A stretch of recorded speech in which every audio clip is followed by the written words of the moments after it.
Alright, we're going to be giving you an overview of the AD&D Toolkit from the player's point of view. I've done a few of these small reels, short videos, about a minute long. This one's going to be a lengthy one, try and give you a good overview of how everything works. So when you first come to AD&DToolkit.com, you'll be here at the home screen. If you scroll down, join our Discord. You definitely want to do that. You'll get support there from both the developer and the community. A little further down, just give you some key features. Here you can click on quick image of what a character sheet looks like, a digital character sheet. And getting started, some tips down here. But we're going to go straight into it by creating a new character. Most of your navigation that you need for this website is up at the top right. We're going to click on Players and then My Characters and get started. And create a new character. That would bring you to this screen, and you can edit all these fields like any other submission form. There is a roll random NPC feature. If you do this, it will select, it's not truly random, so I wouldn't use it to roll ability scores for a PC. What it does is it first selects a class randomly, but according to ratios determined in the Dungeon Master's Guide. For instance, Fighter would be the most common class, because that would be the most common class existing in their world, per Gary Gygax.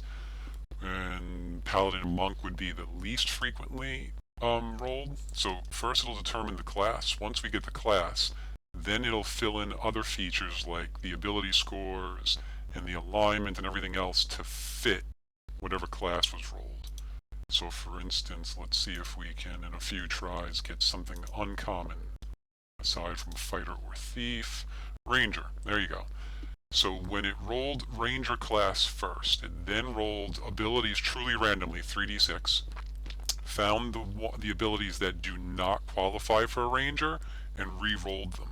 So for instance, this strength might have originally been 11, which is too low for a Ranger, so it would re-roll it again until it got above, I think the minimum might be a 13 strength for a Ranger. Intelligence might have already been a natural 15, so it left it there. They do have a minimum requirement there, so that might have got re-rolled. But in any event, rolling a random NPC is not the best way to do it for a player character. Great if you're a DM looking for NPCs. But if you're played D&D before, this should be self-explanatory, other than when we get down to homebrew.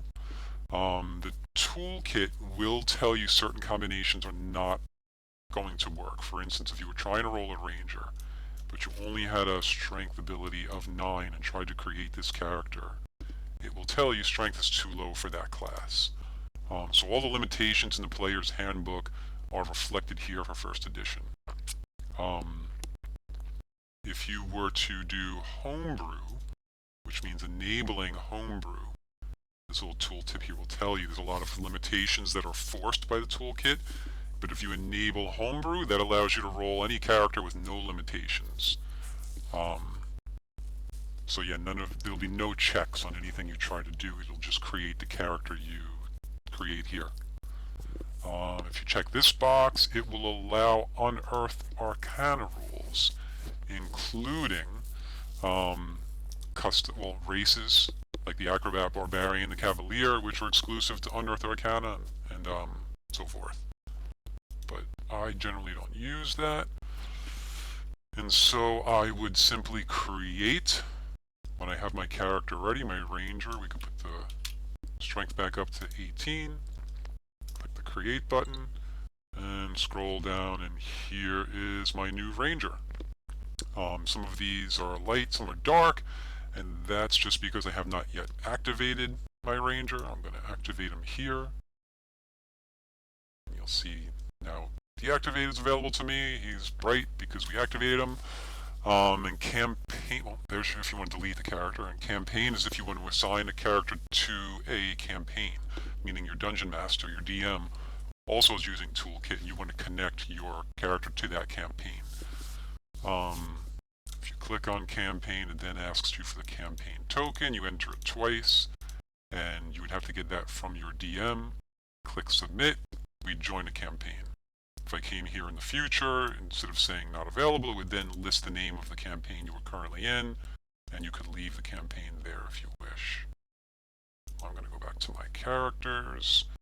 Once I have excellence here in a campaign, if I was participating in a particular session, I would want to activate them as I did here. And let's say the next session I couldn't show up for some reason, I would deactivate them. If your character is deactivated, you're still linked to the campaign and you can toggle in and out with the activate button.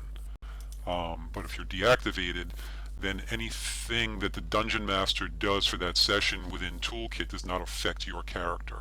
For instance, you can track time as a DM in the Toolkit, and if he or she, as the DM, advanced time, let's say a significant amount of time, like maybe the group went on an adventure that brought them into some alternate universe that time was accelerated by a factor of 10. Your characters might gain weeks or months, maybe even longer, years in age.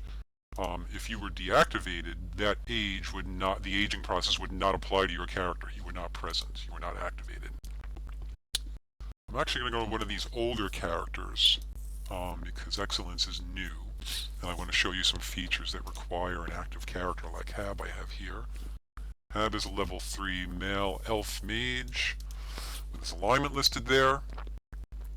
You can click on public profile to show a profile version that you could share publicly. You could type a personal history down here if you wished and save that. The magic items this character has, what's spells in his spell book, and so forth. And you have a toggle here for private would mean this profile is only viewable by me. Public, I can share this link with anyone and they can view it like any other website. Or campaign, my character profile is only shareable with other players within my campaign. And here's your link if you want to copy it, and then you can share that. But let's get back to Hab's character sheet. You can always get to your character sheet by clicking on your name. The character sheet has a lot of information that should be familiar to most players of AD&D 1 or 1E. Here's your ability scores. They are editable fields, but they are stored in the database, of course. These details here, these bullet lists, are all referenced mostly from the player's handbook. There might be a couple in the DMG. They're not completely comprehensive in that save mental attack +3. It's explained more in the manuals what that means. These are reference points. Just to jog your memory. It doesn't mean you don't have to read the manuals or understand them. That the save mental attack +3 won't mean a lot to you unless you read the player's handbook and understand how the wisdom ability applies to your saving throws. Race details and class details. There again, bullet list references. You want to read about them or at least ask your DM what they mean if you don't understand, and then they're just constant reminders there for you when you're playing. Chronic conditions. AD&D 1E has parasitic infestations and infectious diseases and disorders your characters can develop. Most DM, well, I should say I've never met a DM who uses that system. It's a great system, a lot of fun. Kind of realistic, fairly reflects some realism, but requires constant management, die rolling, table referencing for all the characters involved in your campaign. It is so time intensive, most, or like I said, any DM I've ever met doesn't use it. So I built into Toolkit, and Toolkit manages it automatically. The DM doesn't have to do anything, except when a disease affects a character, announce it to the character. And you can get diseases that are acute or chronic. Chronic ones, meaning you maintain them for a lifetime and they have flare-ups every now and then. Chronic conditions only will be shared here on the player's character sheet, so they can keep track of what chronic conditions, if any, they've developed over a lifetime. Very cool system. I'm glad to have Toolkit for that. If you click on your profile image here, you can change it. We have a bunch available. And if you participate in our donation program, you'll get a larger library of images. Armor class. That is also editable. HP and HP max. HP max is your maximum hit points that you have for your level. That will never go down, but will always increase as you level up. Whereas HP is your current hit points, and those will go down every time you're injured, back up when you get healed. That's just to keep track of your, I guess, current health. Experience, that goes up cumulatively, and you do that manually. As you add, so you'll see I have 9,000 experience on Hab, which puts him at level 3, and if that was to increase, and I update it, it'll be reflected in the level, your hit tables, your saving throws, and everything else that's related to level. Your age is also editable, but if your dungeon master is using Toolkit again, he or she will probably recommend you don't touch age. Toolkit will manage it for you. It automatically, at character creation, rolls a random age as determined by the DMG, and then will advance as the DM advances time within the campaign. All the characters who are active in that campaign will also age. Saving throws, you of course have to roll this number or higher on a 20-sided die, and these numbers again auto-calculate as you level up. Weapon proficiencies, you click the red button here to add a weapon proficiency. Currently, Hab is proficient in the staff. When he's, I think actually at level 5, he would be entitled to a second weapon, and he could pick the dagger or the dart, one or the other, not both. Click add, and that's it. Or you can reset them if you've ever made a mistake, or if your dungeon master allows you to relearn, reset and learn new proficiencies. I wouldn't imagine they do, but if they do, that's how you reset it. Usually that's reserved for mistakes. And you can see the penalty Hab would receive here if he used a weapon he was not proficient in. So currently he's proficient in the staff. If he found a magic dagger, he could use it, but he would get a -5 on his 2-hit rolls. Your 2-hit table is here. These numbers, of course, again, will adjust as you level up. To hit an armor class 10 character, I would need to roll an 11 as Hab or higher on the d20. For those of you who have not played 1st edition, it's different than most every other edition in that a lower armor class is better. So I only need an 11 to hit armor class 10, but armor class 2 I need 19 or better as Hab. Languages work like weapon proficiencies. Click the plus button, choose your languages, click add, and you can reset if you make a mistake at some point. And before I get into managing inventory here, in these areas, I'm just going to scroll down and show you these bottom features. This is just some data particular to your campaign. This is day 1 for the testing campaign that Hab is in. And it just shows you, for instance, to hit adjustments, both 1E and 2E have to hit adjustments you can make based upon the weapon being used and the armor you're trying to hit. A lot of DMs didn't use those systems for a variety of reasons. One of the reasons was it is difficult to manage, and again, a lot of time and table referencing needs to be done to use those. But they do add another depth of complexity to the game that I like. For instance, there might be a handful of weapons that all fighters want to use. But if you use these 2-hit adjustments, some weapons are better against certain types of armor. For instance, bludgeoning weapons are very good against chainmail, where slashing weapons are not. So let's just say that most fighters like to use swords. Well, if you introduce this feature as a DM in your campaign, those swords are not going to be so great against chainmail and other types of armor, where it now gives incentive to use bludgeoning weapons, or maybe even piercing weapons. One sword versus another, where a broadsword is better at slashing, but maybe the long sword can also, in addition to slashing, it can pierce better, and so it's more diverse, and you might choose a long sword for that reason. So anyway, it provides some diversity, and you can toggle this off if you wish, which a lot of DMs will, or you can enable 1E rules or something similar to 2E. I put a little bit of homebrew in there, which is really I just change some of the values. You can enable as a DM max level for characters, which pertains pretty much to demi-human classes, like an elf fighter. I forget the actual max level, maybe it's say 7 or 8, whereas a human can go up to 21, and so forth. Some DMs like to disable those demi-human max levels. And Unearth Arcana if you want to enable or disable it in your campaign. Adventure images, I don't have any here to demonstrate, but your DM can add and remove images, still images, into your campaign at any time.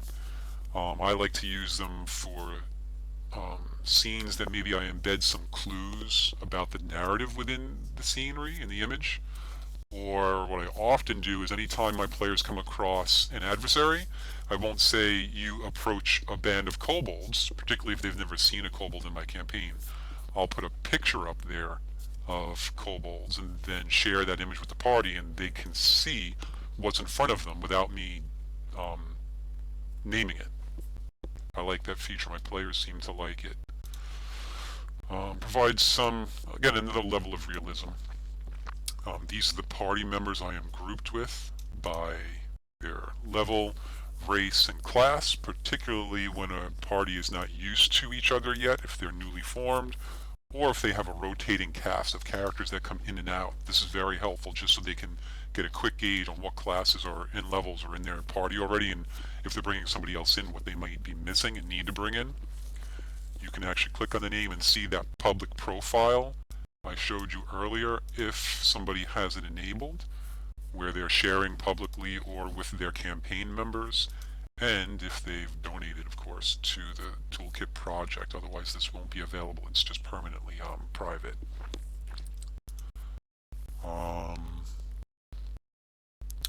And the last thing down here is this personal calendar, where you enter an event. Like, for instance, recently when one of my players rented a horse and a cart, they wrote in rented horse and cart, the campaign day that they first rented it, and then when it was due back, maybe on day 8 or 10 or something like that. You update it, and then it'll permanently be in your calendar there as a reminder for you. Delete it when you're done, but it's a way to keep track of time-sensitive events within your campaign. So then the last thing I would show you here from the player's perspective is managing inventory, and that takes a little bit of time. Backpack is everything you're carrying on your person, whereas storage would be your house or a room you're renting in an inn, a bank, and so forth. The items in my backpack and the coins in my backpack are here, versus the items in my storage and the coins in my storage down here. Copper, silver, electrum pieces, gold pieces, and platinum pieces. Every time you add coins or items in your inventory, your encumbrance and your movement are affected. They adjust automatically, and honestly, this was the first reason that I created Toolkit. I was using it just for me initially as an encumbrance and movement calculator, because that's another great feature of first edition that I never used. A lot of DMs I know don't use it, and any that do use an abridged homebrew version, a much simplified version, because it's just too too cumbersome, to make a pun, to use the encumbrance system and the way it affects your character movement. But again, managing inventory and weight for the sake of your movement rate is just another dimension to gaming that's a lot of fun. But like I said, none of us really used it because it was just too much work. So I built Toolkit initially for that reason, to manage my players' encumbrance and the party's movement rate for my family game. And for instance, if I take out those 440 coins, you'll see my encumbrance has lightened up a lot, my movement has sped up, and that'll happen too when I add and remove items here in my backpack. So a great feature of Toolkit. There are some items that I call stackable, arrows, rations, things like that. And I put these little quick buttons in. Right now I have 4 rations. I can just quickly add one by clicking this plus sign here. So now I have 5, or the minus sign. That wouldn't be obvious for leather armor, that you'd want to be adding and removing leather armor, so I don't have stackable buttons for that, but like I said, some items I do. Otherwise, to manage your inventory, we need to click this Manage button here next to Backpack. And from this screen, you'll see I have Backpack, the additional inventory area of my mount, if I have one, and my permanent storage. And you can toggle items between these three by clicking the horse for the mount. So let's say I wanted to get this leather armor. I'm carrying this to sell. Have the mage, can't wear it. So rather than carry it, I'm going to stick it on my horse. And now it appears here on my mount. And that takes encumbrance off of my character and puts it onto the mount, which can hold a lot more weight. Here is the load in coin weight currently on my horse. You'll see it's at 200, and if I was to add this shield, it'll increase to 230. Coins convert to encumbrance by a factor of 10, so 230 coins would be 23 encumbrance on my horse. And if I was to click on the chest here, that moves it to my permanent storage. So let's see this clothing set. I'll move to my permanent storage. So now you'll see the clothing set. Oh, did I not click that? Oh, I did. Here it is, clothing set. And if I click the backpack, it goes back to my backpack. And you'll see the clothing set back here in my backpack. You might have noticed some of these items in this teal color, light blue. And the reason for that is, if I edit them, before I do, I'll just show you there's a delete button if you got to remove anything. If I want to get rid of this clothing set altogether, I click delete, and then it's gone. But you'll see this dark teal and this light teal. Dark teal is something that the dungeon master has identified as magical, but the player should not be privy to it. With this character, I am both DM and player, so I see the DM's version there in teal, dark teal, but the player only knows these light teal items have been identified. And if I click on editing my details, as the dungeon master, this is what the player sees, player details. It's a ring of human influence. What the dungeon master originally knew that before the player even did. The dungeon master also knows the value, which the player does not. So I'm going to go back to my inventory here. I'm going to pick something new, like these arrows. I'm going to edit them as the DM. There's 10 of them. And I'm going to say, let's make them magical. They're arrows +2. So the +2 fills in for DM details, but it does not for the player details. So the players will not be privy to this.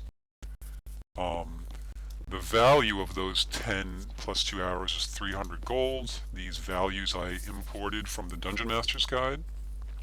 You can change that, edit it if you wish. Item is magical. It's automatically checked when I select a magic item here. Again, these are all on the DMG. If I was to check this box, it will reveal these magical qualities to my player. I won't do that until they cast Identify on it, or perchance if they use the item, they might figure that out. So for now, I'm just going to leave it not revealed to my player, click Submit, and then you'll see the arrows are in this dark teal color. Once they are identified by the player, I'd go back to Edit, and check this box, Reveal to the player, click Submit, and now it's that light teal. And now the player sees the +2 on here also. Their arrows +2. You can do a similar thing for values. That's what this gold print is.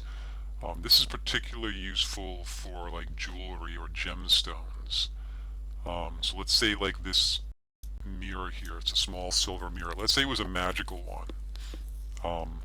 I could edit this, and if I enter a price for it, let's say it's magical and it's worth 300 gold. I know that as the DM, I don't want the player to know that yet, so I didn't click Reveal to the player. I submit it. So now it shows me in gold print that I, as the DM, have applied a value that the player is not privy to yet.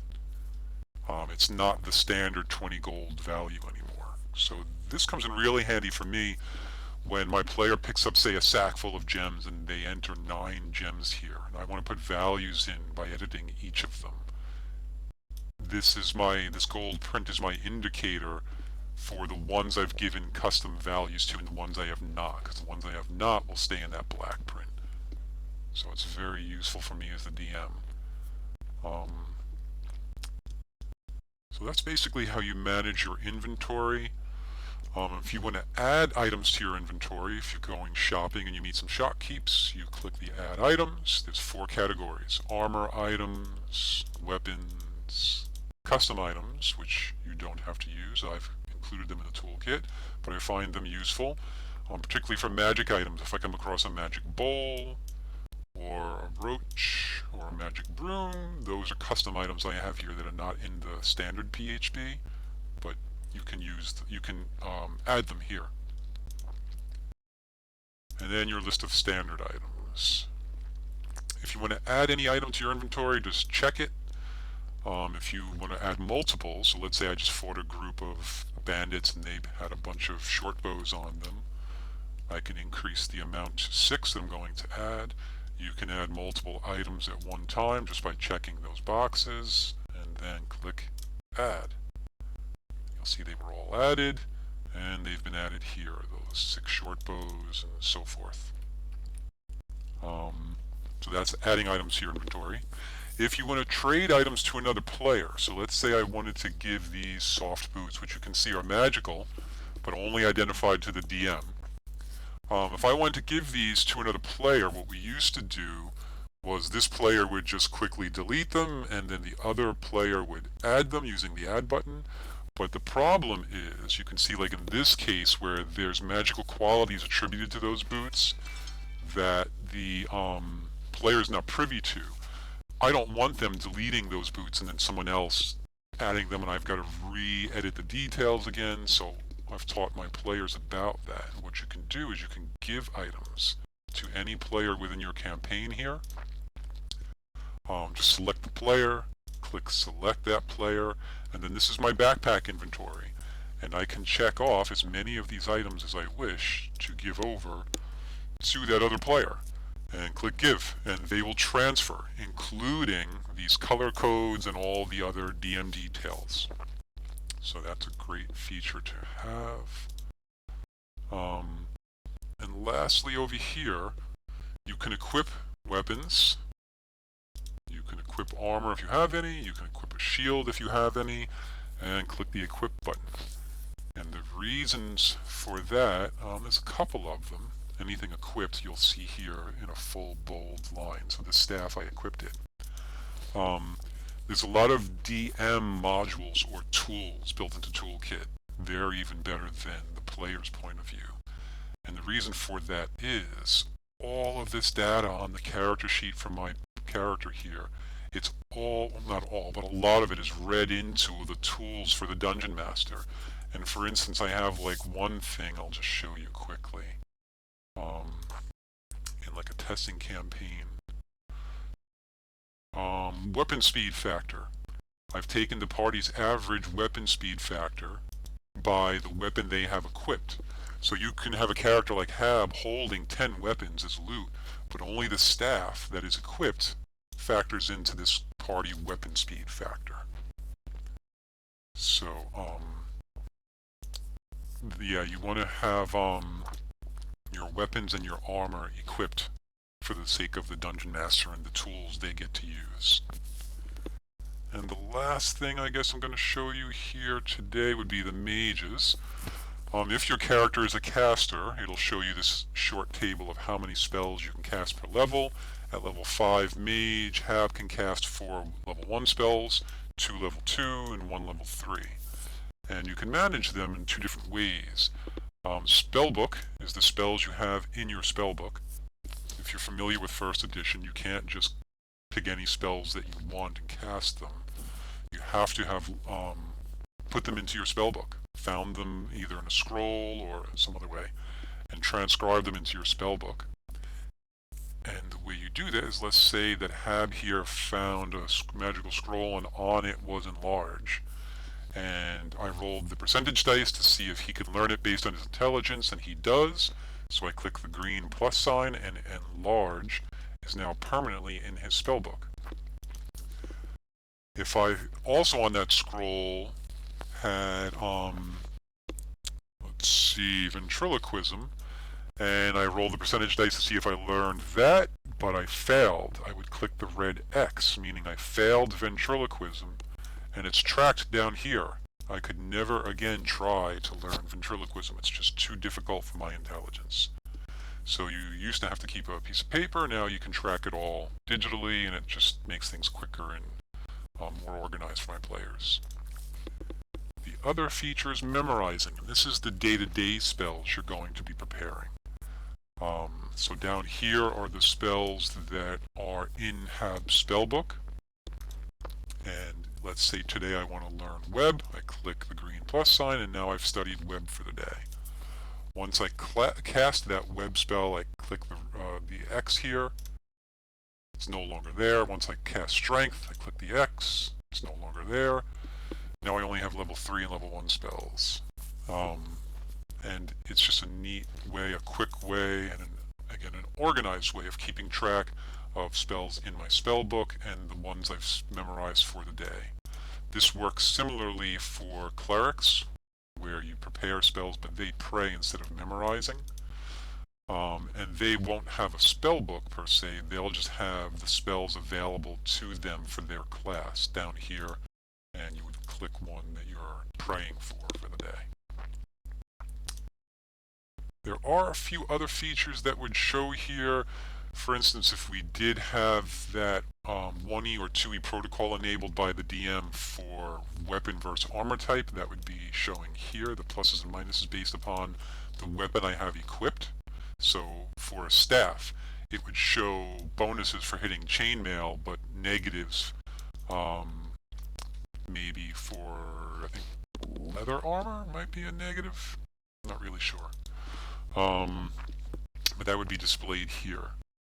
If I had, let's say, like a thief type character, so Sticky Fingers is a thief, he gets his thief skills displayed here, and all calculated for me based upon my level, dexterity bonuses and things like that. The race of the character also will have bonuses and penalties to these different skills, and they all adjust as I go up in level. Or if my dexterity was to change, say, because of a wish spell or something like that. So, yeah, that's the magic of Toolkit. One of the pieces of elements of magic for it is that all of these values auto-calculate for you. That's it from the player point of view. I hope this was helpful, and definitely join our Discord if you have not. Go to AD&D Toolkit.com and you can join our Discord. Like I said, it's a direct line to the developers and a large community we have there that's also very helpful. You can make suggestions, you can report bugs, you can ask questions, you can hook up with other players for a campaign, find a DM for your campaign, buy or sell AD&D First Edition resources, books, and whatnot. So I hope we see you there, and that's it. Take care.